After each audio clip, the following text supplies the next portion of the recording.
Olá pessoal, tudo bem? Tranquilo com vocês? Olá, nossa aula de hoje será sobre mudanças nos estados de agregação.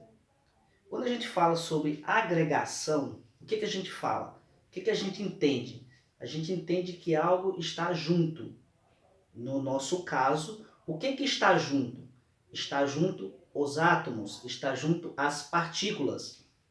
Veja só, quando a gente fala sobre mudanças no estado de agregação, a gente se depara com essa tabelazinha aqui, tá?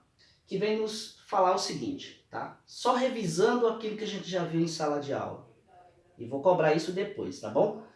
PGA e PGB tá chegando, pessoal. Então vamos estudar, vamos revisar, porque o conteúdo vai ser, um deles vai ser esse aqui. Então o que acontece? Quando a gente fala sobre mudanças no estado de agregação, eu estou falando que algo vai sair da sua condição que está e vai para outra. No nosso caso, como a gente está falando de uma reação física, no caso aqui a gente vai estar usando como exemplo a água, a gente vai dizer o seguinte: para que a gente entenda essa questão das mudanças do estado de agregação, é interessante notar o seguinte: eu tenho como estados de agregação para a matéria três estados, que eu vou citar eles. Será sempre sólido, líquido, gasoso. Mudanças no estado de agregação, mudanças no estado físico de agregação. Quer dizer que as partículas estão mudando, tá? A agregação delas. E aí elas podem ficar mais juntas ou mais separadas, dependendo de cada estado em que esteja. E quem é o fator determinante para que isso aconteça? Quem determina isso aí são exatamente essas partículas que vai passar por um processo que pode ser endotérmico ou exotérmico, que tudo tem a ver com a energia que está sendo injetada dentro daquele sistema. Então vamos imaginar o seguinte: a passagem de agregação do sólido para o líquido é chamado de fusão. A passagem de agregação do líquido para o gasoso é chamado de vaporização. Tá? A passagem do gasoso para o líquido é chamado de liquefação. E a passagem do líquido para o sólido é chamado de solidificação. Tranquilo? Entendido? Mais uma vez, a passagem do sólido para o líquido é chamado de fusão. A passagem do líquido para o gasoso é chamado de vaporização. A passagem do gasoso para o líquido é chamado de liquefação ou condensação. E a passagem do líquido para o sólido é chamado de solidificação. Quando eu tenho uma situação em que eu saio de uma situação do sólido direto para o gasoso, eu tenho a chamada sublimação. Quando eu tenho uma situação em que a minha reação acontece do gasoso direto para o sólido, é chamado de ressublimação. Ou seja, a passagem de ida do sólido direto para o gasoso é chamado de sublimação, e a passagem de volta do gasoso passando direto do líquido indo direto para o sólido é chamado de ressublimação. E essas reações elas acontecem com perda de energia ou ganho de energia, tá?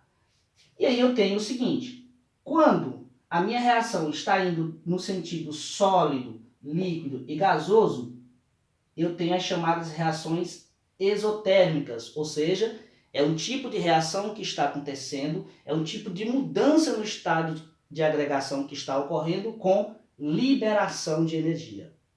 Agora, quando eu tenho uma passagem do gasoso direto para o sólido, essa reação é dita endotérmica. Por quê? Porque aconteceu uma absorção de energia. Absorveu energia para poder voltar para o estado de sólido. E eu tenho aqui alguns exemplos aqui, tá? A passagem, usando a água como exemplo, a passagem do sólido para o líquido é chamado de fusão. Ou seja, eu tenho água no estado sólido. Se ela passar para o estado líquido quer dizer que ela sofreu uma fusão. Agora, se eu tenho a água no estado líquido e ela voltou para o estado sólido, é chamado de solidificação. Em um outro caso, se eu tenho água, ou qualquer que seja a substância, no nosso caso a gente está usando a água como exemplo. Se eu tenho a água no estado líquido e ela passou para o gasoso, ela vai ser chamada de vaporização, essa mudança no estado de agregação.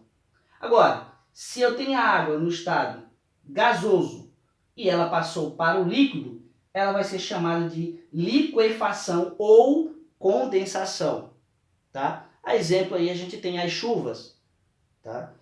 E eu tenho o seguinte, eu tenho essa outra situação. Olha só essa situação aqui abaixo. É diferente dos exemplos que eu tenho acima. Eu tenho o CO2, que é o conhecido como gás carbônico, ou dióxido de carbono, tá?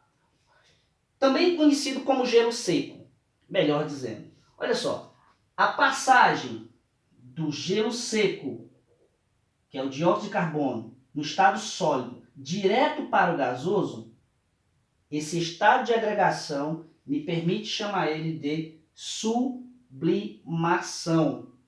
Agora, se eu tenho um processo de volta, eu vou chamar ele de ressublimação. A exemplo disso no nosso dia a dia, a gente falou disso na sala de aula, e só reforçando, eu tenho a naftalina, tá? Eu tenho a naftalina, muito conhecida. Ela, no seu estado de agregação natural, tá? Eu tenho ela em condições ambientes no estado sólido. E ela tem a particularidade dela de sair do estado sólido e ir direto para o gasoso. Essa condição, tá, é chamada de sublimação. Caso eu tenha algum processo que consiga trazer a condição de sólido novamente, seria ressublimação. Tranquilo? Então fica a dica para vocês aí, dá uma estudada, dá uma revisada nesse conteúdo, porque é conteúdo de prova e as provas estão chegando. Até mais, até a próxima aula.